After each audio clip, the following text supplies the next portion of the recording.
Already today, we also want to talk about Yaakov Avinu's giving his final blessings to every son that he had one by one, individually, and in the end, he gave us a bracha for the whole 12 tribes together, and he says that he blessed them, everyone according to their blessing, according to their abilities. And that's the job of a father and a mother, to know exactly who their kids are.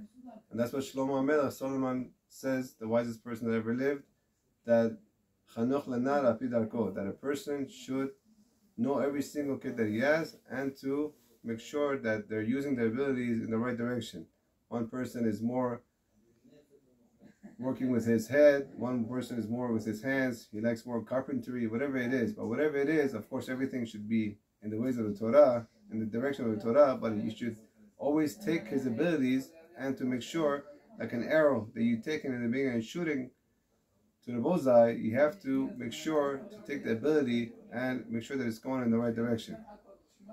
For example, one son is very smart, that he could learn to understand, they're learning better, and he always gets 100, 90, 95, whatever it is.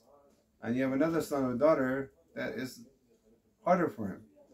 So you have to take the abilities that he has. We have a story of a person who had the situation that one of his sons was getting hundreds all the time.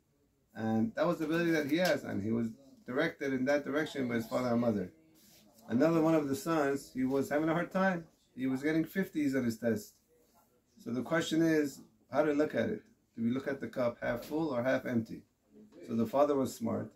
He came, and every time that his son got a test that was, let's say it was a 50, he said, you got 50 more than 0.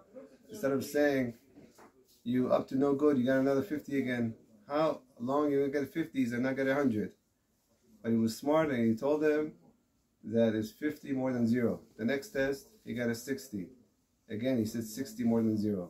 Next test, 70, 80, until he got to a 96. Why? Because instead of looking the cup half empty, he kept taking the good points that he has, and his abilities were brought back to where he was. And B'ezrat Hashem, he got to the point where he needs to be. B'ezrat Hashem, you should always focus on these points, not to take every kid like everything is the same. Look at their abilities and bring them all together in the right direction, in the way of the Torah, and B'ezrat Hashem, they'll all be successful in life. Amen.